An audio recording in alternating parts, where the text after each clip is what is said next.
Caldo de Res is a comfort food that I grew up on. Something that my family makes quite often. And this is just an easy but very delicious recipe.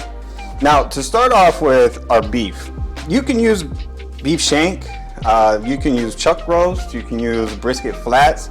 I've seen probably 90% of the time that my family's made caldo de res has always been with chuck roast. But today we're going to be using beef shank. I seen that they had some on sale, so I picked up about 3 pounds or so. But in the recipe, I'll leave the exact measurements and everything, what we're going to be putting in there. You're going to need about a half of an onion or so. And then this here, a lot of people asked me on my last albóndigas video what this was, calabacita. It's actually a Mexican gray squash. But if you go to the stores, they actually call it calabacitas. So just keep that in mind. It's a Mexican gray squash. We're gonna need probably about 2 to 3 of those. About a half of a cabbage. And actually what I'm gonna be doing is I'm gonna be actually wedging these, the cabbage. So that way you can get a nice little portion. Probably about that or so. And then what I'm gonna do is I'm gonna half that. So that way you can get some cabbage in there. Nice big chunks of cabbage in your bowl. And then also we're gonna need some corn. Nice little pieces of corn. I love adding in extra corn. So you need about 3 to 4 corn ears, some potatoes, about 3 to 4 russet potatoes. I have them in water. I didn't want them to oxidize. About a half of a bunch of cilantro is what we're gonna need. And the final ingredient, some Knorr's beef bouillon. I like to use beef bouillon because it adds a real nice flavor. I've done this recipe with beef broth and I didn't receive the same results as I grew up on. So especially if this is something that you're familiar with the flavors, this is a huge deal right here. So, but if you can find a nice flavorful beef broth or beef stock, go ahead and use that. All right, so let me finish up preparing these ingredients and then we'll get our pot.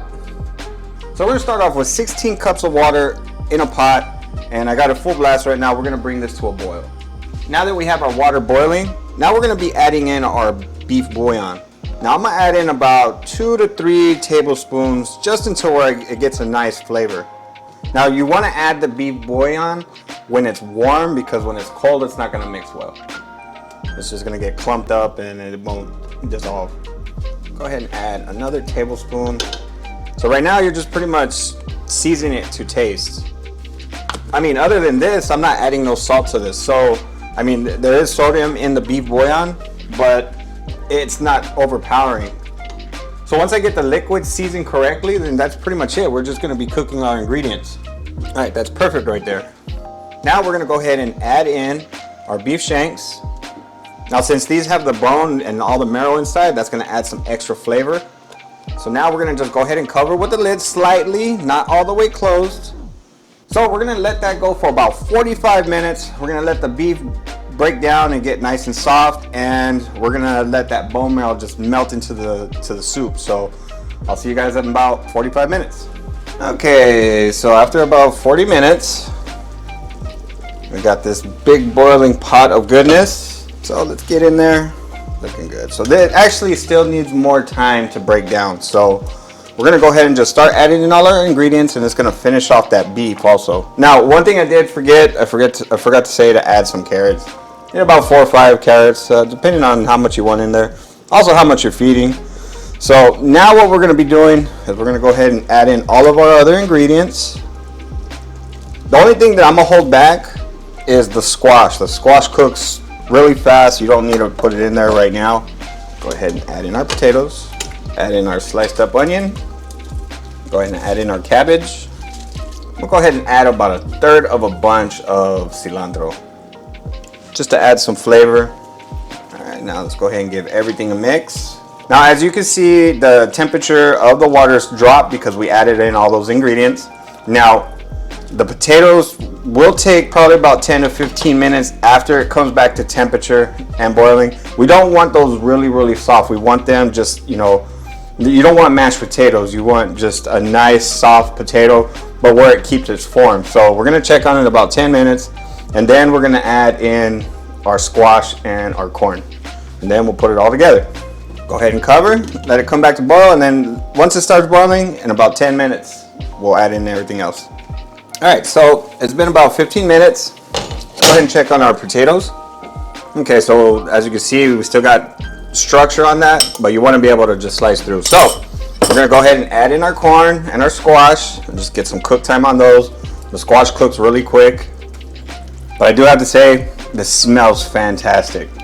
So we're just gonna get a little bit of cook time just until those squashes are done. However long it takes them, check them about 5 minutes. It could probably be done faster than that. But yeah, this smells really, really good and I can't wait to get into this. All right, so we'll just go ahead and cover with the lid. Let it do its thing. All right, now let's see if this is done. All we need right now is just to make sure that the squash is done. Yep, nice and tender. Let's go ahead and get a bowl. But I have to say, this smells delicious. So at this point, go ahead and remove the beef. It's probably gonna fall apart on you. Now you could shred it apart, or you know, you can just break it up in pieces. But as you can see, all that bone marrow that melted, yeah, some good stuff. Here, I'm gonna scrape that out. That's flavor right there. Now to go with our caldo de res, we're gonna need a little bit of red salsa. Go ahead and just about a tablespoon or so in there, along with some lime. You gotta have some lemon or lime in this. My wife says she likes it with cheese. But I can see how cheese is will end up good with it. Hands down, this screams comfort food. This is one of my childhood favorites. Reminds me of my grandmother and my mother cooking up Sunday dinner. Cheers, y'all.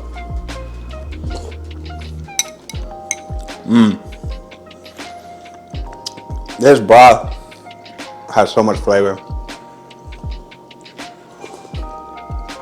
This will warm you up easy on a cold day. Make you some of this, it'll just be perfect. If you're new to my channel, consider hitting the subscribe button. That way you can see future videos just like this. As always, I'll leave the link in the video description and in the comment section, so that way you can go to my website, cookingwithkirby.com, to get the full printable recipe. Now I have these recipes, they're really good. You should try them out. Now y'all be beautiful and take care.